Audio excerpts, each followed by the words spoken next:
What is up, ladies and gentlemen? Welcome to the Vanguard Project. I hope you all had a wonderful weekend. My name is Austin Jardine, and I am super excited for this episode. I have talked with Austin a couple of times, Mr. Lester from Fieldcraft, and we've got actually two parts to this episode, and I'm super stoked to share it with you. Before we jump into it, if you haven't yet, please take a quick second to like, rate, subscribe to the show, stay up to date on all of the goodness. It means the world to me, and does help the show grow. And if you haven't yet either, please go to Instagram, look up the Vanguard Project, follow me, and kind of see what I'm up to. Because as you know, you may or may not be aware yet, I don't really spend a whole lot of time talking about myself in this show. My goal is really to sit down and have people share their stories with me, understand who they are, where they came from, what they're up to, how they got to where they're at, all in the hopes of getting you some maybe tidbits of information on how to move forward, find a new community to join in, some moto to get after it, whatever the case may be. So my kind of mantra here is growth through story and strength through community. So that being said, you know, like I said, I do my best really to leverage other people's life stories to share with you rather than kind of just BSing and talking about myself. So all of that to say, you know, Mr. Lester is an awesome dude, and I met him actually a couple months ago. Gosh, I think it was like a month ago. I was down at the Fieldcraft, did that first aid course, and it was just super cool dude, and I'm really excited to kind of share his story, or have him share his story. And you know, before we jump into it, I've been super fortunate over the years to partner with a couple of companies, and you know, today's episode is actually brought to you by Eberlestock. Eberlestock manufactures several different types of packs and technical gear for hunting, EDC, military applications, law enforcement, all of the cool things there is to do out there. And I actually went in, and you know, I've got a variety of packs that I use for either hunting, rucking at the gym, matches, whatever the case may be. But I actually went in and I picked out a new Hawaii field shirt, which honestly, so they've got it in a couple different color patterns, right? They've got their camo patterns.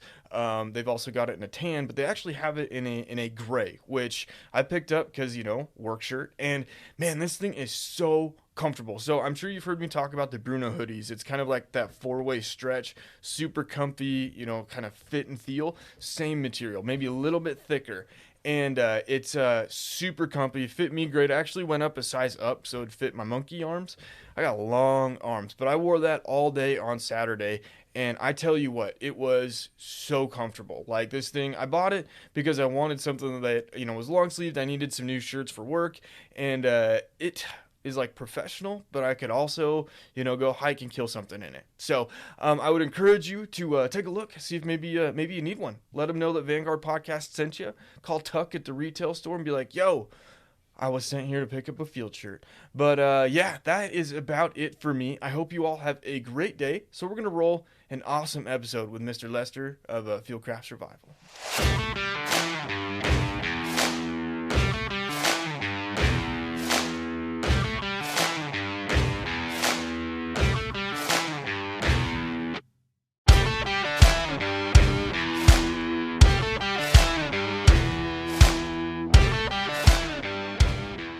What is up, ladies and gentlemen? Welcome to the Vanguard Project. For those of you new to the show, my name's Austin Jardine, and I'm going to not try to ramble too much today, but I'm super excited because with me is Mr. Austin Lester, who I'm really excited to talk to. You have done a lot of really cool stuff, and there's a lot of things about you that we talked about kind of leading into it that I had no idea that you do. So I'm really excited. You've done a lot of firefighting work, your search and rescue, military experience, you're instructing now for Fieldcraft, a lot of really fun things. So I don't want to take your intro away. If you don't mind kind of just sharing a little bit about yourself, what you do, and then I will start to interrupt and maybe ask some questions to get you know a little bit better.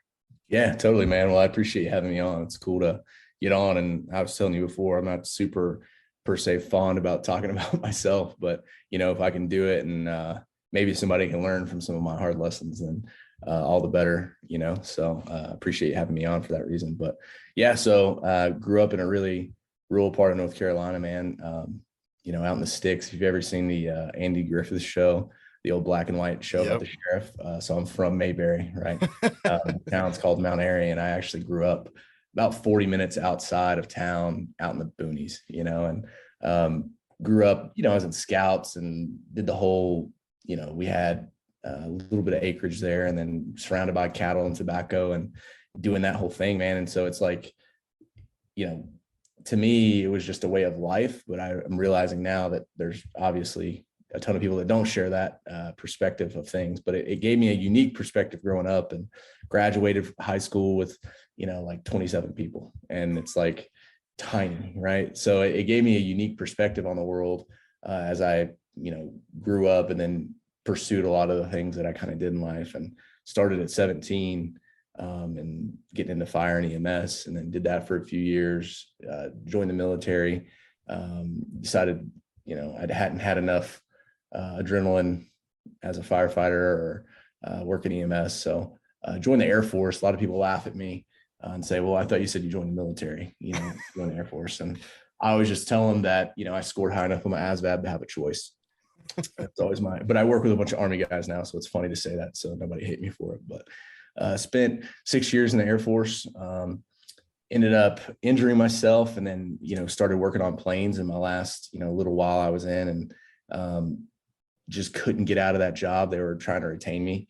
And I was like, man, I did not join the Air Force to wrench planes. I met a lot of cool people there, but it just wasn't for me. And, you know, I was looking at doing something else. And then I met some of the guys from Fieldcraft, and started tapping back into some of my creative sides that I, you know, grew up doing a lot of creative things, and had just always had that creative brain, and kind of started tapping back into it a little bit more. And they actually ended up hiring me on full time to, you know, be the media director. And at the time, you know, I don't even know if I would have called it a media director. It was just, I was one of 4 guys in the company, and we were filming YouTube videos. And, you know, I've been doing that ever since, and just have been able to really use a lot of my experiences growing up, and in advocating for preparedness in people's lives, and teaching people about preparedness, whether it's through you know, medical for, you know, emergency med, whether it's survival, whether it's, you know,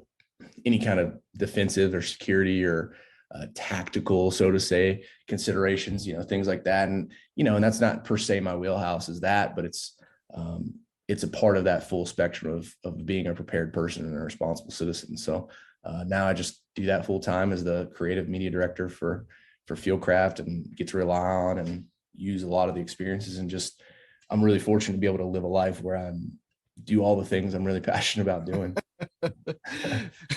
That sounds like a wild ride. Like I am jealous, right? Like to me, that sounds like nothing but fun the whole time, minus wrenching on planes, right? Yeah. So Even that was cool sometimes, you know? yeah, I believe it. I mean, I don't know what you worked on, but I can imagine being around some pretty cool techs, probably a little bit of fun. Yeah, it's not bad. And I mean, I worked in AFSOC, so Air Force Special Operations Command, on MC-130J models, which is the refueling and tactical insert and exfil platform for special operations, which is, you know, I got to see and participate and be a part of a lot of really cool stuff just within that. So it was fun. It had its place, and definitely gave me some really unique experiences within that. But, you know, a lot of the stuff that I, you know, done, man, as cool as it sounds maybe on the outside, and it has been a really awesome ride, definitely learned a lot of hard lessons. Yeah, I can imagine. So if we go back to kind of when it all started, right? So you said you grew up doing the scouts and everything. When you graduated 17, you went right into fire and EMS. Do you mind kind of talking about what it was that drove you down that route? I mean, was it purely adrenaline, or were you like, I'm kind of a pyro, but kind of want to help people? Yeah, actually, that's so, you know, I haven't talked about it a lot in the past, and I think partially it's because I didn't really ever think it was that important. But as I've gotten older, and as I've like been teaching and seeing other people's perspectives and learning from them, that is important as I've started teaching. And so what it really was is, I remember, you know, 9/11. I was a kid. I was in 5th grade, I think, or 6th grade maybe. And, you know, being in a really small, I wouldn't even call it a town, but in a really rural community, they sent us all home, you know, immediately whenever everything started unfolding. And I remember being at home and asking my mom. My mom was a NICU nurse, which is a neonatal intensive care, you know, for premature babies. And so I grew up with that kind of in the background, or in the, you know, back of my mind. But I remember asking my mom watching TV, why are these guys running back into those buildings? Like, what are they doing? Everyone else is running away. And it's not like I didn't know who firefighters were. It's not like I didn't know who police officers were, right? But I'd never really seen it in that context. Yeah. So when she was like, well, those are, police officers and firefighters and paramedics and EMTs and, all these folks who are first responders. And that's what they do is they go and they help people in these worst case scenarios. And it just always stuck with me, and I'll never forget. I found the clip, on YouTube of that. I vividly remember seeing a firefighter with a police officer, hand in hand, walking someone out of the smoke. And then immediately, as soon as they passed that patient off, they both looked at each other and turned around and ran back into the smoke. Yeah. And it plays over my head often, and it really, really, really impacted me and kind of set me on that trajectory that I've been on really my entire adult life. And only in the last 6 months have I really explored how impactful that was to me, and not even putting it all together for myself. So, and so, when that happened, I immediately was like, well, how can I get involved? What do I need to do? And then found out about volunteer fire. And there was I went and became a lifeguard, did that for a little while, and then immediately transitioned. And I had like almost no plan coming out of high school. And my mom was like, hey, you should, you realize at the community college in town, there's an EMT program. Yeah. You should get into that. And so I signed up for the EMT program, got started with the volunteer fire department, volunteer rescue squad, and, was doing nothing more than putting on an orange vest and carrying a flashlight and directing traffic and on a car accident or whatever incident. And to me, that was just the coolest shit I'd ever done. I was like, I was involved. I was a part of it. And to me, I thought, I might as well have been that firefighter running back into the Twin Towers, man. And it was just like, holy shit, I'm actually a part of something. I'm doing this thing.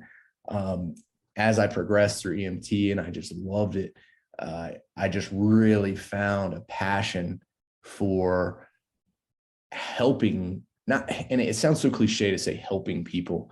And people look at that and they say all the time, like how, oh, this is so heroic, all these firefighters and all this stuff. And it is. And I don't mean to take away from that. But what I do know about firefighters and EMS or paramedics, EMTs, police officers, is in every one of us that does it passionately, there's this piece of selfishness that we're getting, that we're fulfilling in doing it. And sure, is it great that we're helping people? And is it great that,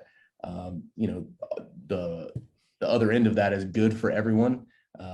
But I almost feel selfish whenever I'm going out on a SAR call now, working for search and rescue for the sheriff's department now. And I almost feel selfish because and it sounds wrong, but I get excited. I'm like, oh, there's a call. Somebody needs us. Like, let's go. And it's just filling my cup. You know what I mean? So it was just really cool learning about that and getting involved really, really young. Yeah. Yeah, it's interesting. I've heard that before too, right? Where, you're doing something for the greater good, but you're worried because it's not 100% altruistic, right? Like you're like, I'm fulfilling my own need by helping others that are in harm's way. Mm-hmm. Okay. So I'm thinking, so you said the past 6 months or so, you've really started to think about and kind of reflect back on how that one particular clip, right, shaped you and kind of helped drive you. Can you talk about, and this might be a little woo-woo, but like the emotion behind what pushed you? I remember feeling, I wasn't scared. I don't think scared is the word, but I remember feeling maybe out of control is the word. Okay. I just remember feeling like there was nothing I could do, and it felt helpless and it felt wrong, and I couldn't put words around it when I was a kid, and I just didn't know what to do with that emotion, because maybe I just hadn't felt it with that kind of context before. And I didn't like it.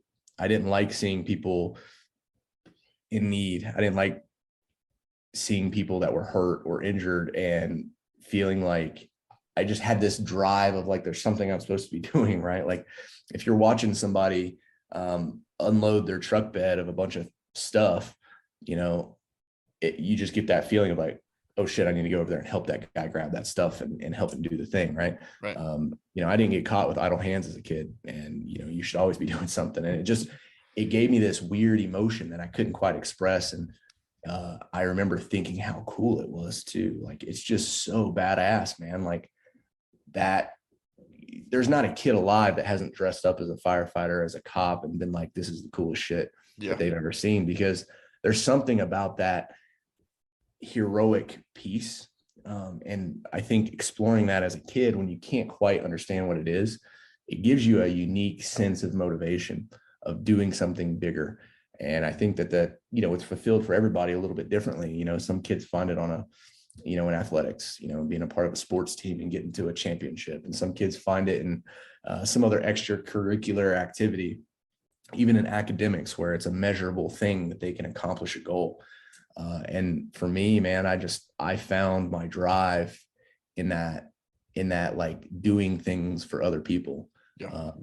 And it was ingrained in me from as a kid of, I was rewarded for doing hard work. I was rewarded for putting out. I was rewarded for freaking, stepping up and getting the things done. It wasn't like, oh, you've got chores. Like, no, this is just life, kid. And you got to just do the things. And when we can do things as a team and as a family and get by, it's better for everyone involved. And I was always incentivized that way as a kid and growing up by my parents. And I believe that combination kind of led me into this almost primal feeling of needing that I have to act when other people can't or won't. Okay. And I think that's kind of like was the start for me of finding those emotions and finding my drive and doing any of that. And it's hard to put words exactly to, but I think there's probably people out there that can relate to that feeling. And even whatever it is that you do now, you find a reason to be motivated and do something that you love. Maybe it's not what you do for work, but maybe it's what you do in your own time that drives you to do it. And it's hard to put words around, but that's what it was for me. Okay. So when it came to, I guess, harnessing that primal feeling, and I imagine this is something that you're either doing now, still learning how to do, right? How did you, I guess, and learn to act on that? And I'm asking so that if somebody has that same sense of like, holy shit, like there's something inside, I need to go do something. How did you, I guess, maybe in these initial kind of phases into, life for you, how did you take those first steps? First thing I remember doing is I found someone that I looked up to. In EMS or in the EMT class that I took, there was one guy that was an instructor that really stood out to me. He was extremely knowledgeable. He was already a paramedic. He had all these crazy experiences, and he was very articulate, but he was very, very relatable. He seemed like he could just be your best friend. He seemed like he could be somebody that you were, you had known for a long time. And so when I met this guy, I just looked up to him. Right. And I was like, man, like in this space, in this environment of what I'm enjoying doing and what I want to do, I want to be like that guy.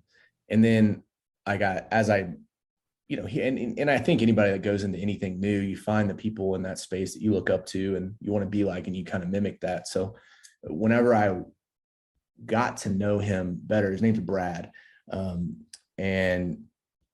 When I got to know him better, I asked him questions personally, like, hey, what did you do when you were in my shoes? How did you start out? And how did you navigate these things? Because, I wasn't a great test taker. I was really worried about the academics of the class. I was really good at figuring out all the hands-on stuff. And I think that's something that made EMS for me, I don't want to say easy, but simple, is because there's so much involved that's just monkey see, monkey do.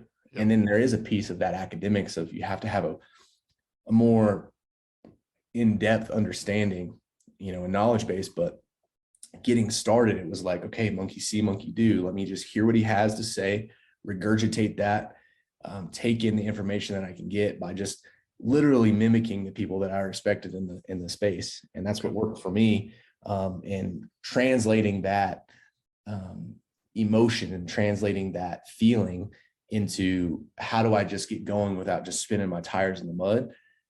I just found somebody that I respect, found somebody I want to be like, and then mimic what they're doing and start to copy it and just add the aspects of that person or people, the characteristics that they have that you admire, and start literally just pretending, right? Like, I mean, Fake it till you make it. fake it till you make it, man. And it's like, I just very vividly remember saying, like, people made fun of me in the class, like, oh, you're just trying to be like so-and-so. And my argument was like, why would I not? Yeah. Like, he's teaching this class. Like, why would I not want to be like him? He has all these awards and is known for being a badass in this industry, in this space, and being really good at his job. Why would I not copy them? Yeah. And so even from like the verbiage I used, everything to like the gestures and mannerisms that I tried to have, and maybe it is silly, maybe it was goofy, but I was like, I'll be damned if I'm not, like, if I don't know in the absence of anything else to know to do, Yeah. I'm going to copy the people that are the best at it. And that's kind of where I started. So when it came to asking kind of those open questions, right, and kind of being transparent, the new guy, right, whatever, the rookie, was it pretty easy for you to, I guess, build a rapport and get the training and knowledge base that you needed to step forward? I guess, what was in that instance was the most helpful for you to learn and become better? Yeah, good question. Yes, it benefited me a lot to take the time out of take my personal time and be relatable to these people, because they were willing to then see that I was something and someone worth investing in. And I can say this now from being on the flip side, where when you see someone who admires what you do or looks up to what you do or just wants to do it, and no matter what the occupation or job is, it's really, you can quickly identify people that you're wanting and willing to spend time with and investing in. And the biggest thing that you can do to become that person that someone is looking up to is to, like I just said, kind of copy that person and mimic the things that they're doing, because that are, admirable. And so and I was really fortunate that my parents, being who they were and the way that they raised me, I was just blessed with the gift of gab, man. And, being able to talk to people and be relatable. But I'm really transparent. And, I was joking tonight at work. The blessing and the curse of working with me is you never have to wonder how I feel. And so, being able to just be transparent with those guys early and just say, hey, look, I'm just here to learn. I'm going to ask you all the questions. I'm going to be that annoying student. I'm probably going to ask a lot of dumb questions. I'm probably going to say a lot of dumb shit, but I'm here to learn, and I want to be like you, and I want to be better. And I don't want to just be mediocre. I want to be the best. Yeah. And having that transparent drive while not being arrogant, I think really was impactful for the people who mentored me. Okay. Because you have to learn anything, you got to be a good student. And part of being a good student is making yourself available to learn and putting yourself out just enough to be uncomfortable, putting yourself out there just enough to maybe even embarrass yourself a little bit, and not being scared to fail. You kind of have to be willing to fail forward, so to speak. And that was a big part of it for me, was investing my personal time where these guys could see, hey man, this guy's dedicated. And no matter what, for you is like, for me, it was like, dude, just maybe being funny, but it's like, I was just dumb about a lot of stuff, man. Like, I don't know a better way to say it. I was just dumb. And I was like, I just don't get some of this stuff, but I'm willing to invest my efforts in getting better and learning more. And I always knew, I'm not going to be the smartest guy here. I'm not going to be the most physically fit or the most badass guy here, but I'll be damned if anybody's going to outwork me. So, yeah.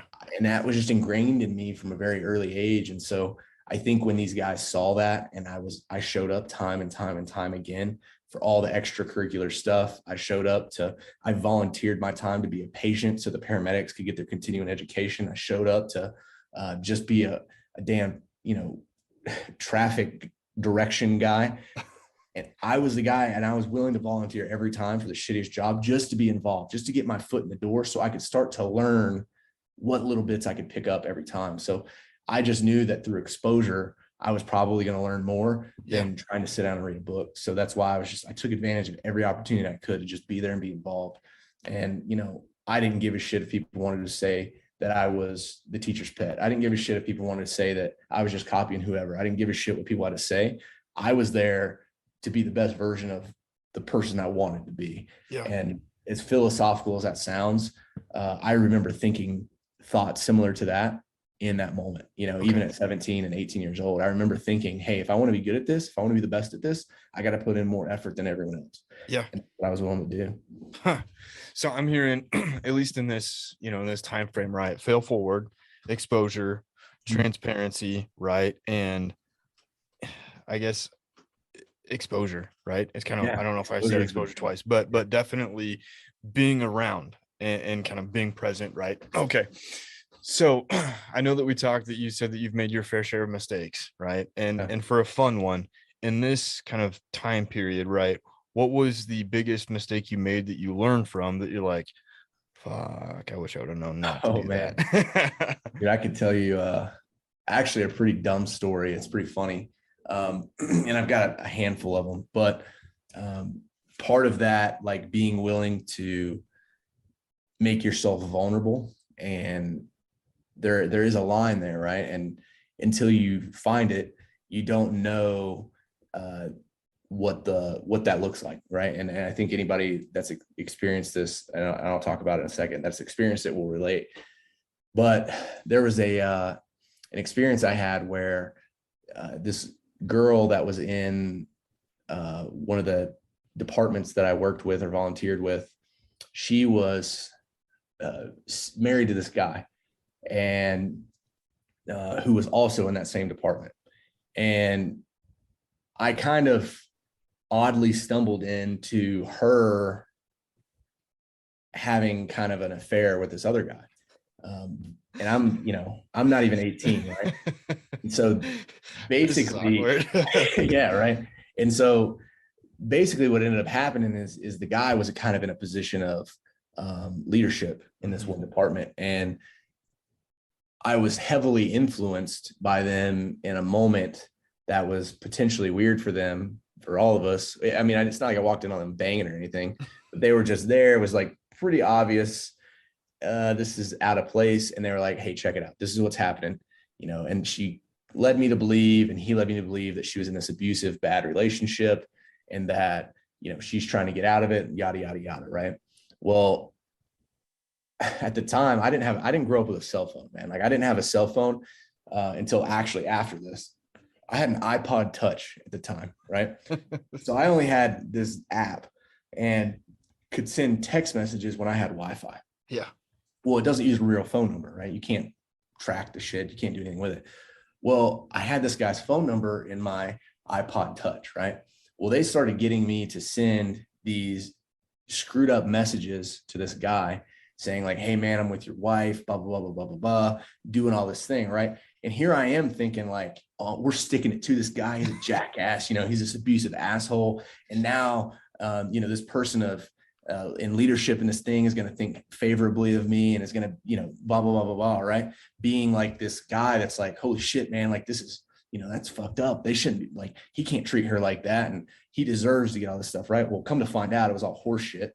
And I'm basically just, being a huge asshole to this guy, telling, being like the middleman of this whole thing. And I think about that now where I'm at in my life and I'm like, bro, I would have like lost my shit on a kid for that. Right.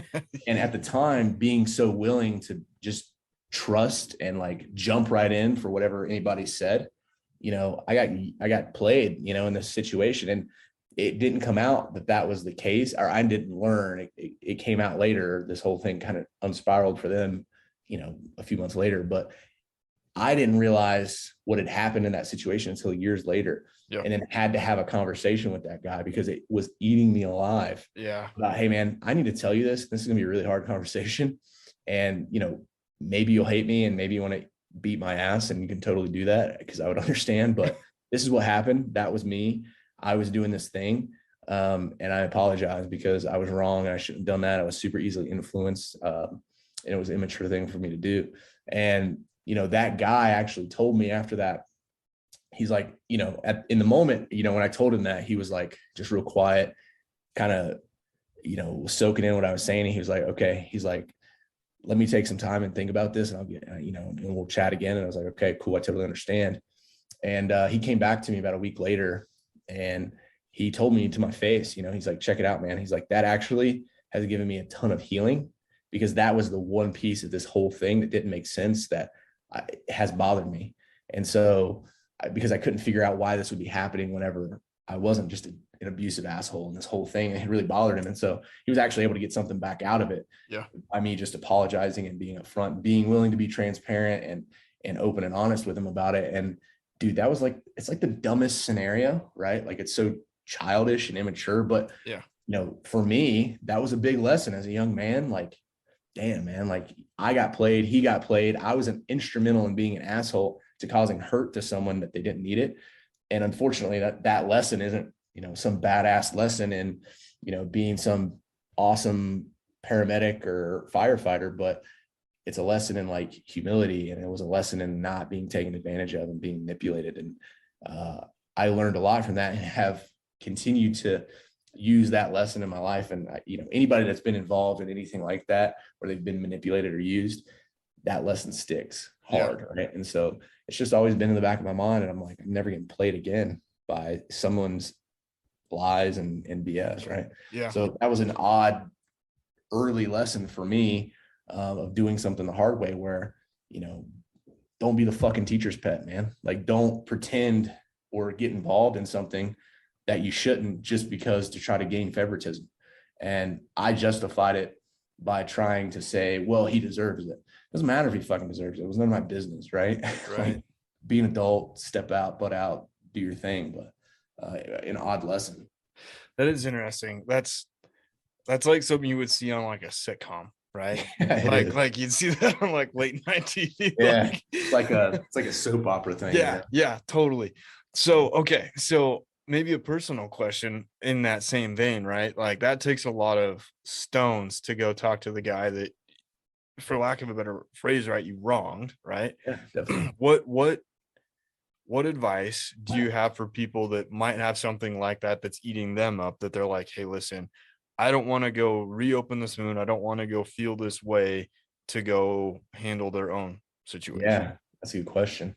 It's tough, man, because I've kind of positioned myself in my life personally to be transparent, and it's been really beneficial to be that way with people in personal relationships and professional relationships, especially. And I'm a very candid personality, like I say what I mean what I say, and it's benefited me because of that. However, there is the downside of that, and it takes balance, and I tend to be on one side of the balance than the other. And it's something I personally work on all the time, but I would say seek transparency, seek honesty in things, because dude, it's really hard whenever you catch yourself or get caught in the middle of something that's mischievous, or it's a hard position to get out of. And then usually, as we all know, I mean, Jesus, there's 100 children's books written on it. Like, one lie leads to another lie, leads to another lie. And even if it's not specifically a lie, one deceitful thing leads to another deceitful thing. And, if you find yourself on the wrong end of something like that, you have to start, it takes a fight to get back where you need to be, and to be back in a mental state where you can even feel good about yourself, right? Because I've been there in that scenario specifically, and in other scenarios when I was a young man where I screwed up a lot of stuff and made a lot of dumb mistakes. And so one of the things I would say as advice to get out of that is, I mean, you got to think about the gravity of the situation, right? Like, I mean, there's some things that might just be better off left unsaid now. And that's something that you got to deal with, because decisions have consequences. But, depending on the size of, whatever that is, I would say pursue it. I would say seek out to get to that transparency, and seek out the honesty, and don't be afraid to confront it. But understand that there's ramifications, man. Like, you can lose relationships, you can lose friendships, you can lose jobs, you can lose things that matter to you, things that you want, but you have to, hopefully you can at least learn from it and be upfront going forward and not fall into the stupid traps like that. Right. And I mean, I feel like I'm trying to give like somebody like talking like somebody's dad on the front porch somewhere, but it's like, it's true, man, even in, and especially in those industries, because anyone that's involved in fire, EMS, any of that stuff knows how small communities are. Same in the military, very small communities. Everybody knows everybody. And you got to be careful, man, because word gets around, and, your reputation and the perception of your reputation, unfortunately, is everything. Doesn't matter if it's true or not. If people perceive it, then you might as well consider it truth. Yeah. Yeah. I've heard that too. Perception is reality. So, okay. So before maybe we move into what led you down the early Air Force route, is there anything that's left unsaid that you feel is important to share during kind of the fire EMS phase of life? And there's so much there. Right. But, dude, it was like one of the most badass parts of my life, and being young and being involved in something that really mattered set a tone for me in my professional career, let's call it, in my professional aspects of my life, where it, there's a lot of great things about fire EMS that are, the high speed, the adrenaline, and it's like, it's not every day. It's like a 70-30 split. If that, it's like 70% helping grandma out of the floor because she fell at 2 a.m. and 30% car accidents and building fires and crazy stuff. But and maybe even like 80-20, but those moments you like live for.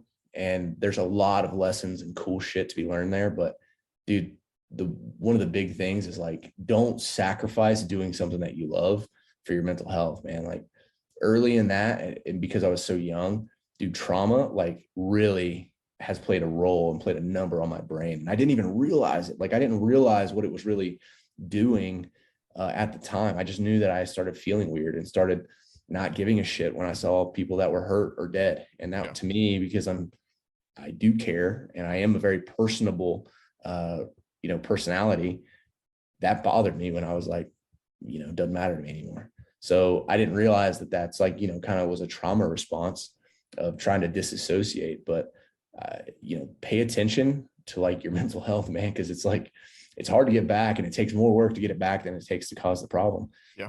It's just one of the unfortunate realities of those kinds of jobs. But when I was doing it freaking 11 years ago, 10 years ago, the mental health of dealing with trauma wasn't a thing, right? You just dealt with it. You just got over it. And, I'm glad now that there is a lot more to be said about it. And I think that there's a lot people should be paying attention to, even outside of those career fields, where you might not even realize, but put the efforts into taking care of your mind, and take the efforts in like pursuing what you love to do, but don't be willing to sacrifice too much to get it. Yeah. So that's something that's near and dear to my heart, right? Is the mental health side of things, right? Like I've talked to some folks, like my wife works in law enforcement, right? Like I've got my own OCD, right? I've talked to people about depression and suicide and all sorts of just life shit, right? So when and this might get personal and we can 100% deflect, but when you talk about kind of the trauma side of it, not really giving a shit when you see people hurt, dead, whatever, right? That trauma response, right? I imagine for some people that's a perk and some people that's a flag. How did you start to navigate the water, right? Knowing that this is 11 years ago now, right? Yeah. To say, hey, well, some things maybe not right. That's a good question. I think that I was able to identify the contrast and when I started and where I was at. When I started, it very much impacted me to see something traumatic where I was like, and there's a handful of calls that come to mind, but, one particular where a gal got ejected out of the vehicle. I actually didn't even respond in the ambulance during duty hours, man. I was actually on my way back from I think I was on way back from a date or something, man. I was on my way home, and I saw headlights. And again, I lived in a rural part of the state, right? I mean, it was a 40-minute drive to town, but I was 20, 30 minutes outside of town. And I remember looking down this hill where there's a bunch of S curves. At the bottom of the hill, I saw lights and they were tumbling and then they went out of view. And I was like, that was really weird. Like, was that a wreck? Like, there's no way. And I was thinking the whole way down, like, oh, there's no way that was a wreck because there's not a road there. Well, duh, right? So as I got down there, I saw dust kind of still floating and hovering in the air. And I pulled over in a parking lot that just happened to be right there at this church and this curve. Hopped out, grabbed a flashlight in my jump bag and was flashing my light around trying to find it, and walked up on a gal that had gotten ejected out of the car and was laying in the dirt. And I could then see the edge of the car. And I mean, she was like very traumatically injured. There was a lot of there was multi-system trauma involved. I mean, she had compound fractures in her legs, like a pretty bad open head injury, a lot of facial trauma, like a lot was going on. And so I immediately did what I kind of could immediately and opened an airway, stopping massive hemorrhage, things like that with just what I had in my bag, and then had to run over to the other car and find out if she was the only, occupant, see if there's anyone else in there. And I didn't even have a cell phone, like I didn't have a cell phone. Yeah. And so I had no way to call or get anyone to come get there to help. And so, ran over to the car, and there was another occupant, another girl that was in the car that was pinned in the vehicle. And in EMS, you have an entrapment and you have a pin in, right? Okay. And entrapment means that you're just trapped inside the vehicle, that the doors maybe are slammed, that the windows are crunched, and the car is manipulated around you to where you can't get out. A pin in means that there's been so much intrusion into the vehicle that the vehicle is physically pinning you inside the vehicle. Rather the dash is smashed into your legs, the roof is come in and collapsed and is holding you down, whatever it is, some version of that. Well, she was pinned in the vehicle by the door and the dash. It was pinning one of her legs, and she was sitting catty cornered into some trees, and the vehicle was super unstable. She was barely conscious. And so I'm having to make decisions on the fly on how do I get in to help. The vehicle's unstable. Well, fortunately, another guy pulled up, and this was kind of late, this was like 10 or 11 o'clock. And so there's not a lot of just, through traffic on a country road at 10, 11 at night. And so this guy pulled over because I specifically parked my car like right on the edge of the road. I mean, it's like a 25 or 30 mile an hour zone. So, I wasn't anticipating anybody like smashing into my vehicle, but I specifically did it in hopes that someone would stop and see my car. Well, he stopped, and I started yelling because he got out of the vehicle. And I mean, that's just what people in the country do, I guess. And so I was like, hey man, call 911 if you can. I was like, there's a lady up there in the field that's injured really badly. I got another one down here. Well, he had a bunch of, he was actually in a, kind of a work truck, had a bunch of ropes and tie downs and things like that.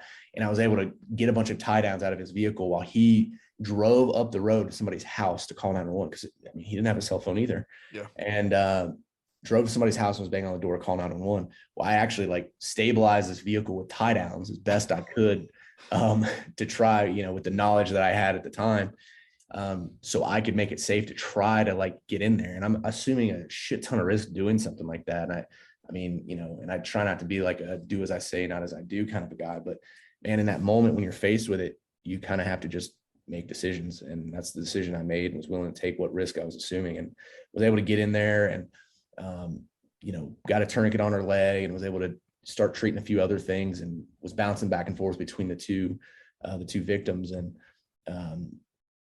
EMS got there, and they ended up both living and surviving. But I think the one gal ended up losing both of her legs. I know for sure she lost one. I think she lost the other one as well.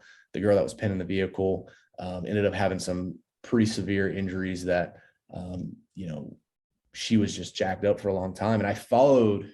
There's not very many calls that I followed or you even have the ability to follow when you work in EMS, especially when you work in places where you have a large capacity of patients. But being in a rural part of the state, I was able to kind of follow along at least a little bit roughly with what had happened. And that's the best to my knowledge I remember. But I remember after that call, when EMS, the other guys got there with the ambulance and rescue got there and fire got there, I remember on the way home, just busting out in tears, like almost uncontrollably, where I was shaking and had to pull over. And the whole time I'm crying, I'm like so confused. Like, what the fuck is happening right now? Like, why am I crying? I'm not sad. I'm not angry. Nothing is going on with me. And I'm in my brain, in my mind, totally okay. Like having this conversation with myself, but physically I'm having this reaction coming down from this. And I've got blood all over my clothes. My jump bag was all torn to shit in the back seat of my car, and all half the gears gone out of it. And I remember pulling over, trying to like get myself together, but I didn't even know how to like get myself together because I didn't know what to tell myself to get it to stop because I didn't know why I was doing it. And I was like, what the hell was that? And I get home and I was fine, took a shower and went on about my life and didn't really think about it. But that call stuck out as like one of the first times where my body had a physical reaction to the physiological things that happens to your brain and your body under stress. Yeah. And it wasn't anything different than I had even experienced other times riding along in the ambulance, but it was just so different because I witnessed it. I was the first one there. I was there with these people for near an hour by myself trying to manage this.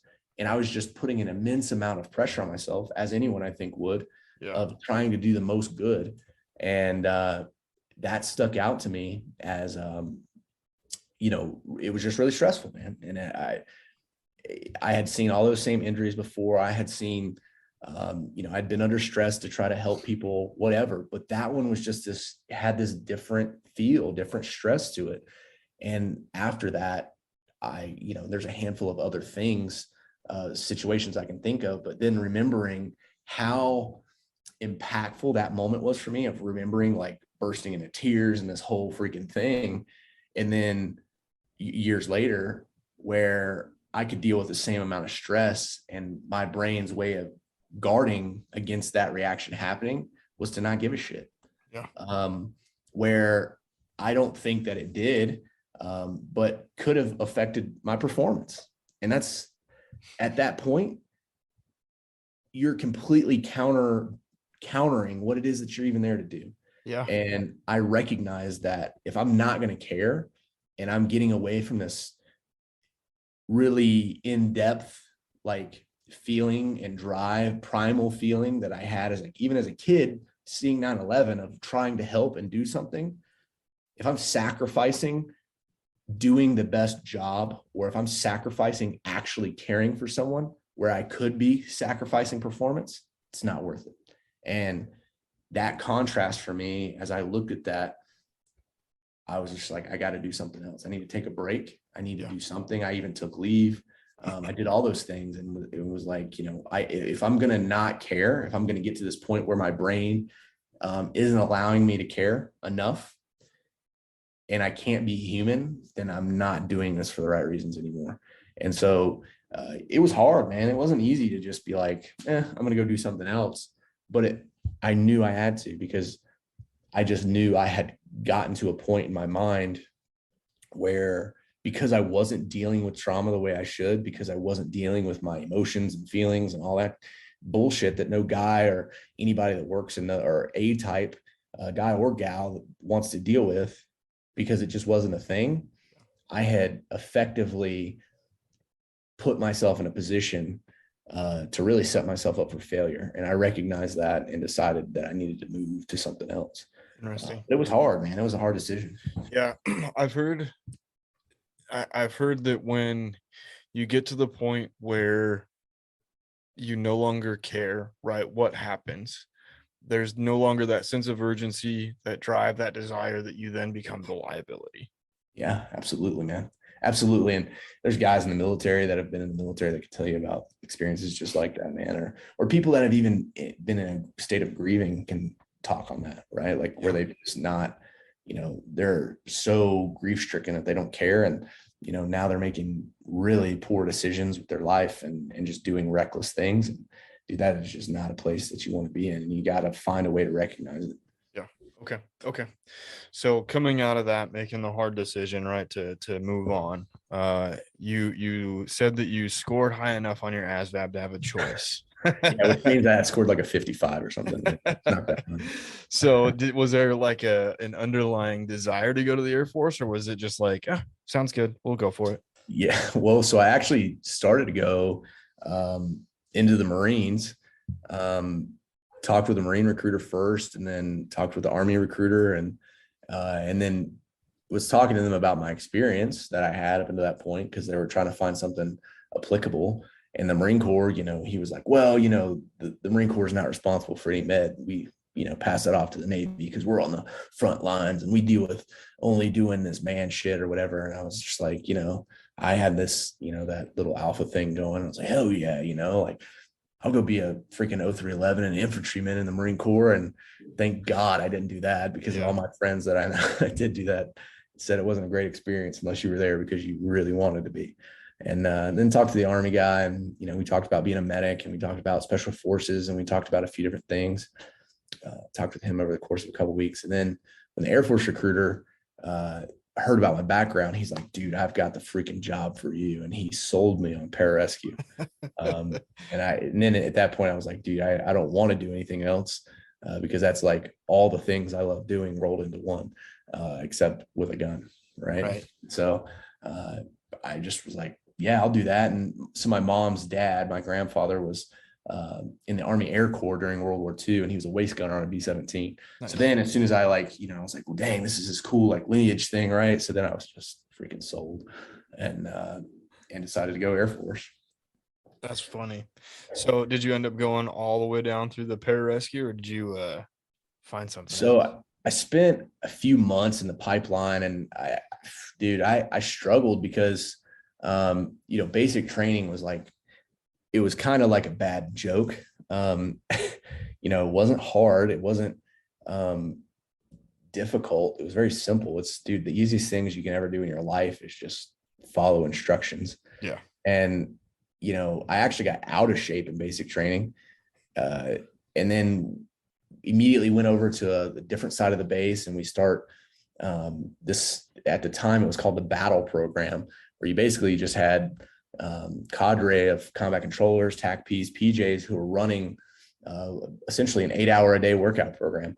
And you went in there and you just got jacked, and you worked out, and you did calisthenics, and you learned about the different career fields and all that kind of stuff. And I did that until the next selection class started, the next NDOC class started, and then ended up spending fair amount of time in that program, and then getting hurt, getting washed back, and then getting hurt, and then getting washed back. And a lot of it was just because,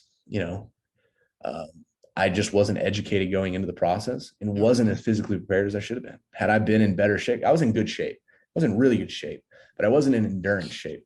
And had I been in more of an endurance shape and taken my body on like these long runs and really just worked out for an extended period of time, like an endurance athlete, I think I'd have been much more successful. But because I wasn't in the shape I needed to be, I just kept breaking. And so ended up jacking my knee up pretty good.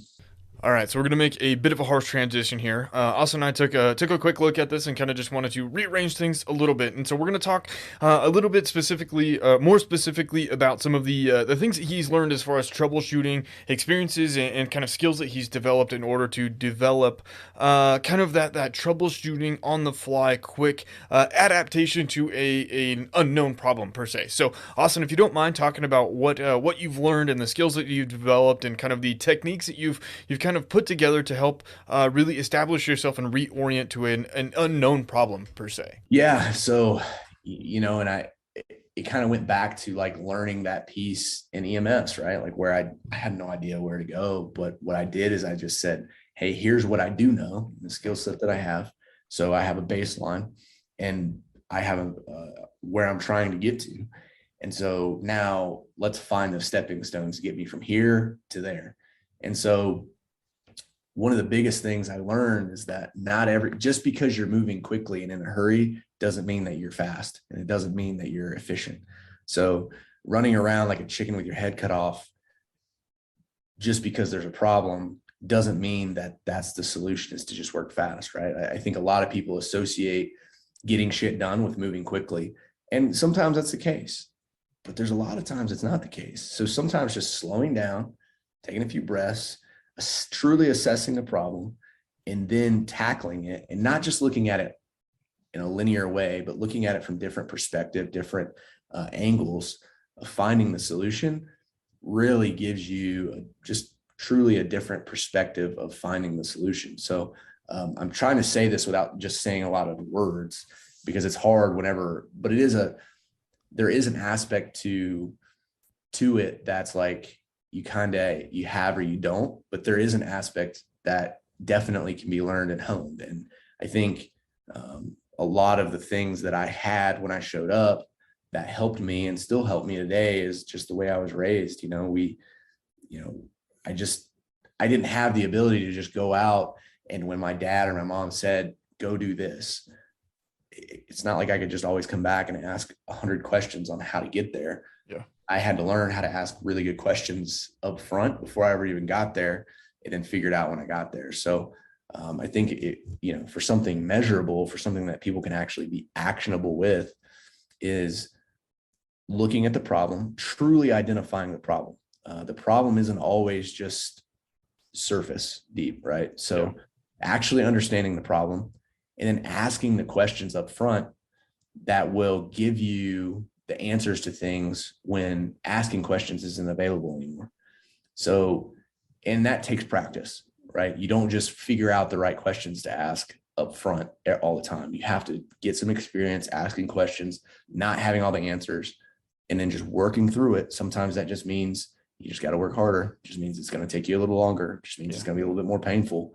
But as you gain that experience, you then are able to ask better questions, to identify the problem more as a whole and identify it faster, and then get to a solution faster. Yeah. So there's a lot that goes into it, but definitely just jumping in and trying to get it done is the best first step. Like sometimes there isn't the perfect thing to do, but you have to just choose in that moment, what's the next most right thing to do.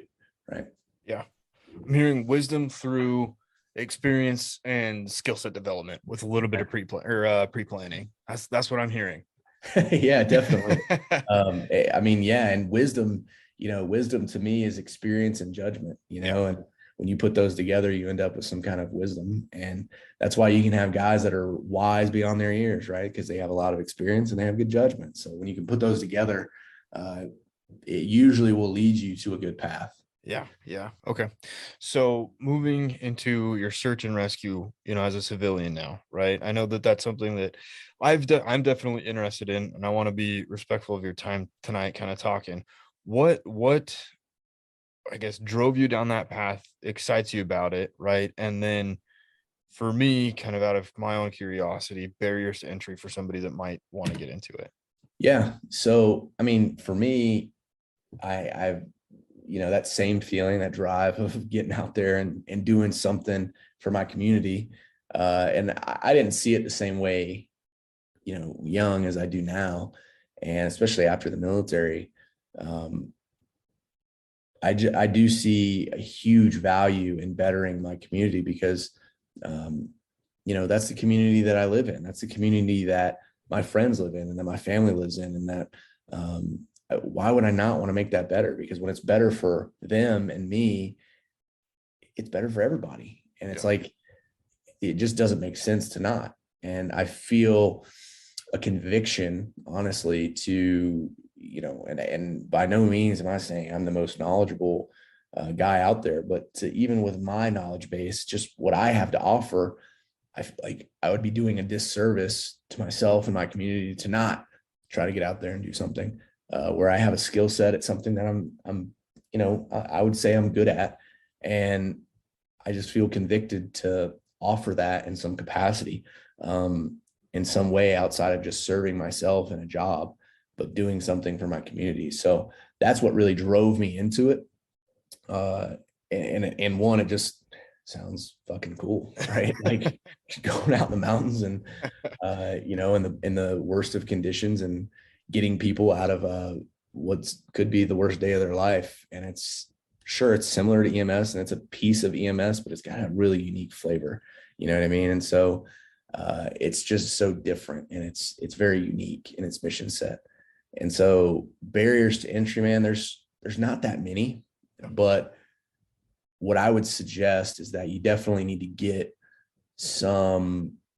one, you need to have some good wood skills, right? Wood skills to me are are just like foundational skills for you to be comfortable in the woods. A lot of guys who hunt, a lot of guys who fish already have decent amount of wood skills, right? They're already sure-footed and confident in their abilities in the backcountry. And that's a big piece of it, is just, if you haven't spent very much time in the woods or ever done any overnights in the woods, and you don't know what it's like to put weight on your back and walk around and just be a little bit uncomfortable and enjoy that, I would say go get used to that.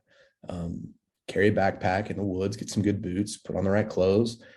Don't go out too far, and just figure out what it's like. Get a little sense of that, and do it in a very controlled environment, do it in a controlled setting where mistakes can't be catastrophic, and just get used to that. Get used to that feeling of carrying the weight and being a little cold and being a little uncomfortable and, working up a sweat, and then I would say, pursue knowledge in the space or the area that you live in, right? One of the biggest things that I struggle with on the search and rescue team here is that I'm new to the area. I don't know this area, the country here very well.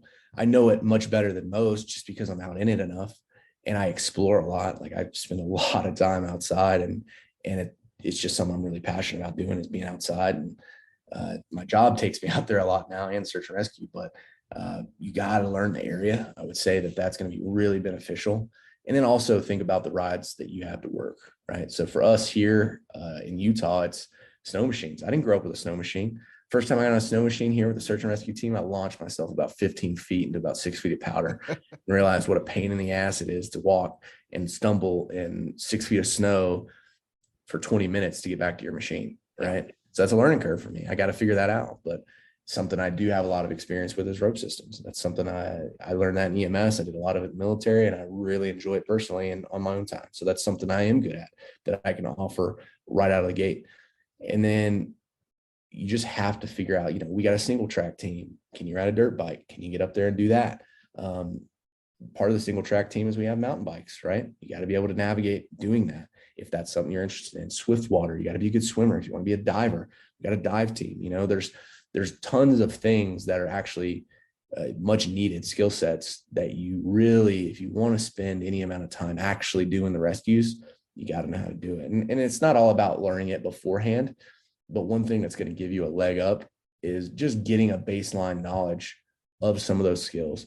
No, you don't need to go into a search and rescue team being a diver. You just don't. Like, they'll pay for you to go get the training that you need and figure it out. However, if you at least understand diving in some capacity, or you already are a diver, then great. That's a leg up. That's something that is used as a bargaining chip for you trying to get in. And it's also, you have to think of yourself as, how can I best be an asset to the team?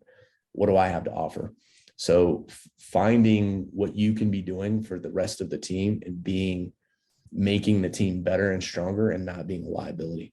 Yeah. So any way that you can think of doing that in whatever capacity, do that. Do those things. And then just, if you can, meet the guys, get to know them. I didn't know anybody when I first moved here.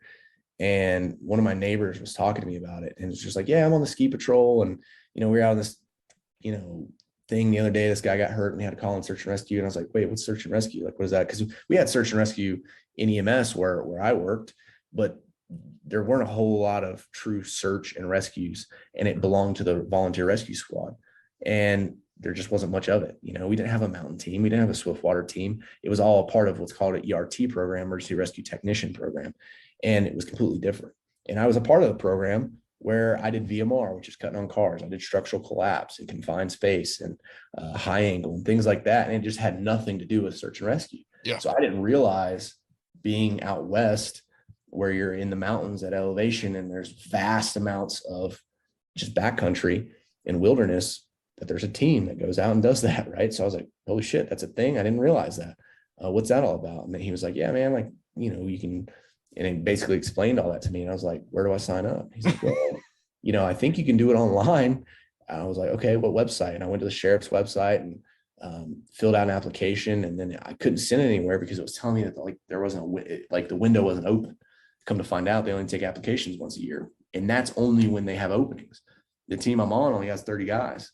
And once 30 guys is up, they don't take applications. They don't have a need for it. And so they weren't taking an application at the time. I was like, well, that sucks. And then just through working at Fieldcraft, there was a guy who came and took a class, and I taught land nav, or he came and he took a survival class that I taught. And then he took a land nav class that I taught. And he's like, man, I just can't help but think, one of my good friends is on search and rescue. And I just feel like you'd be a great fit. Is that something you'd have interest in? And I was like, as a matter of fact, it is, that's something I'd really love to do. After the class, he drove me and I followed him over to his buddy's house, who happens to be on search and rescue, who is the brother to the commander. And he's like, yeah. So 31. yeah, right. And I was like, nice, man. And so he was like, yeah, so we actually have openings. And I was like, no kidding. He's like, yeah, we actually are taking on a few rookies, And I was like, oh, that's cool. Well, I'd love to put my name in the hat. And he's like, well, we already have like enough applicants to fill the slot that we're kind of good with. And I was like, well, okay, I get it. Is there a way that I can give you an application that you guys can just hang on to and have to look at, should there be another opening? He's like, yeah, sure, fill it out. And so I got on there and filled it out and put all my experience on there, and then got a phone call, and they're like, hey man, it looks like you've got some good experience here. That kind of puts your name in the hat if you're interested in going through the interviews. And I was like, I'd freaking love to, man. So just got really lucky, right time, right place, right people. And I can probably attribute that to damn near everything that's been good for me in my life. Yeah. Right place, right time. Yeah. Yeah. That's awesome, man. So if somebody's sitting here listening, like, man, Austin's got some cool experiences, learned a lot. I know that you're teaching at Fieldcraft, right? What classes are you teaching? How do people find you if they want to go get involved? I know there's just a lot of stuff that we've talked about. And I know that talking about yourself's not your forte and probably pretty exhausting, right? How do people get a hold of you, find you, maybe want to take a class? Yeah. So like you said, man, I teach for Fieldcraft Survival. I'm the creative media director for the company as well. Do a lot of the photography, some of the videography, and just kind of manage a lot of the process. But, we're a survival preparedness company, and we're in the business of teaching people the best ways to prepare themselves to go out and do whatever it is that they love to do, and to even just live your day-to-day life in a more prepared version, a more capable version of you. So it's really important to all of us here. And it's, the company's owned and operated by a veteran Green Beret, Mike Glover. And, there's a lot of guys in this company with an insane amount of capability. And I'm on the shoulders of giants here, man. Like, I'm the youngest, least experienced dude. And it's amazing to be surrounded by guys like that. But, if you want to come train with us, check out fieldcraftsurvival.com. We've got, in the first quarter of this year, we dropped 157 classes all over the country, everything from pistol, carbine to personal security, where you get to come in, learn a little bit about the law and self-defense. And then the whole afternoon you're spending literally being put into scenarios of a guy in a blower suit, and you got a Sims pistol and you get to navigate your way through the scenario, and then learn about that decision point of shoot, no shoot. What's the criteria? What am I legally allowed to do? It's an awesome freaking course that, some of our guys here developed. And then we even teach canning and jarring, and we teach survival courses, survival 101, right? Like, you can come out to survival 1 and learn about the 5 basic needs of survival and how to prioritize those needs anywhere in the world, and you can survive that circumstance, right? And then land navigation. That's one of my favorites to teach, where you just come in, learn about the basics of just navigating, and then we'll go out in the field and we'll actually do it. We'll put a ruck on your back, we'll put a map and a compass in your hand with a protractor, and teach you how to, make waypoints and, get your azimuth and actually walk around and use terrain association to truly navigate. It's not just as simple as putting an A and a B on a map and walking in a straight line, right? You got terrain out there that you got to use to your advantage, or it will chew you up and spit you out. So come out and do that. And we've got a little bit of everything in between. And so you'll find me, teaching survival, teaching med. We do a ton of them. We have a class called emergency medical treatment. You can come out and learn a lot about March, massive hemorrhage, airway, respiration, circulation, hypothermia, and head injury, how to actually implement the correct tools and saving somebody's life in an emergency, in a traumatic situation, right? I love teaching those courses. It's just, I'm super passionate about it. And the students and everyone that comes to these classes, man, it's one of the coolest things that I've learned about teaching in the civilian space instead of the military, is that in the military, you got guys that are like, oh, well, I got to be here to check the block. Man, civilians that pay to come to a class, they're all freaking motivated, dude. It's awesome. So you got a whole group of people who are like just as down to be there as you are. And one thing that we're big on at Fieldcraft is building a community of people, right? More than anything, more than I want you to even come spend money at this company, is I want you to come and be a part of the community. I want you to come join in like-minded people who are all about being better versions of themselves and taking care of their families and preparing themselves and their communities. And, I developed a curriculum for Fieldcraft called Responsible Citizen.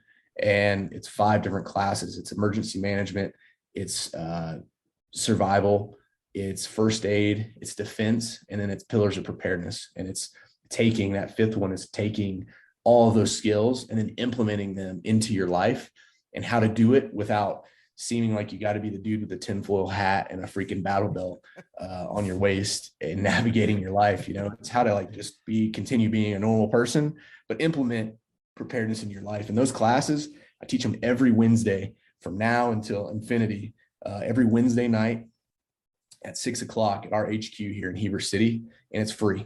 I wanted to do it as an entry, as a barrier, lowering the barrier of entry for people to actually, who are like, I'd love to come take a gunfighter pistol course, but I don't really know enough about it. Or I'd love to come learn about emergency medical treatment. It's hard to commit a couple $100 and a whole weekend of my life to doing something. Well, let me put out something where I can talk to you about what we're doing as first responders. Let me get other first responders in here teaching you, and then give you some of our experiences, give you like a couple hours worth of a seminar on me just getting up and explaining some of these things and giving you some high level concepts to walk away with, where you can say, man, like I actually learned about what March is. We talk about it. We talk about a few real basic concepts behind it. And then you make the determination on saying, hey, I do need more training in this, or I do want to pursue more in that. And if you don't, that's fine. That's cool. I totally understand. That's why it's free. And that's why we do it for a couple hours. And then if you come complete all 5 courses, I'll even give you a discount on training. Right. Nice. And that was my incentive to get people involved, because what I personally want, and, Mike might get mad and our marketing guy, Rob, might get upset about it, but I'm not interested in taking your money. I'm interested in putting out the correct information for people to be better than they are right now, or wherever they're at, because the margin for living and dying, the margin for being successful in a worst case scenario, it's not as big of a margin as people think. And you can do just a few things to really set yourself up and to really prepare yourself to handle whatever these emergencies are.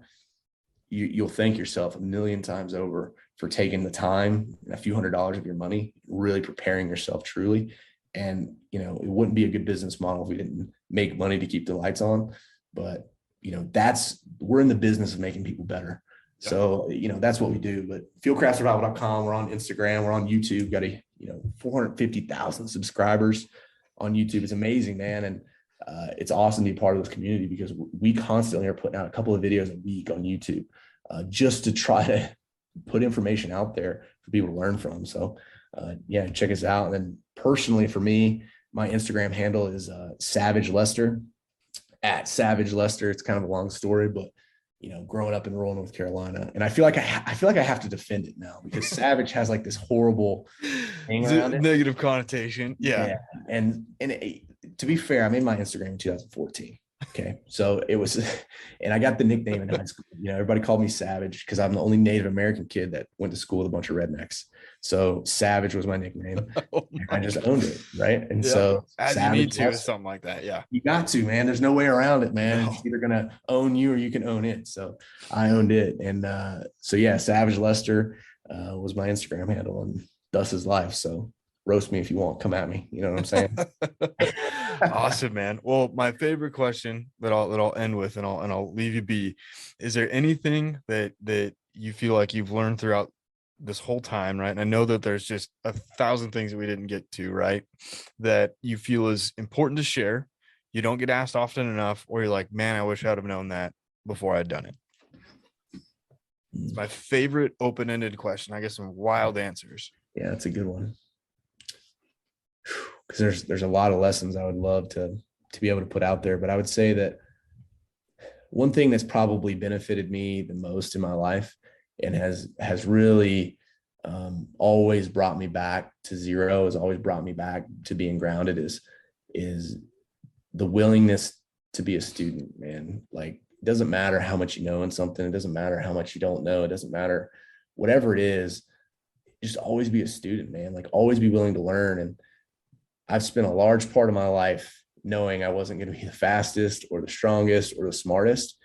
But, like I said, man, just trying to be the hardest working guy in the room has taken me really far. And it's given me a lot of opportunities that I think other people miss because they're not willing to, adapt that humility and adapt the ability to learn. And that's one of the best things I think anyone could do for themselves is just be a student for life and work hard, man. Austin, once again, man, thank you for taking the time and sitting down with me. It was good getting to know you. Stay tuned for part two. That'll be coming out here, maybe in the next couple of weeks. We've got it recorded, and we'll get it out to you guys as soon as we can. But Austin, once again, man, it was good chatting, good getting to know you. I know that after recording this, I've actually met you, so in person. So it was nice meeting you in person, and I look forward to running into you at some point in the future. But everybody listening, I hope you all took something away. Maybe you've got something to chew on for the rest of the week. But other than that, like I said, please rate, subscribe, hit me up on the Instagrams, follow Life Beyond the Mic. But that is enough chat for today. I hope you all have a wonderful week, and we'll catch you next time.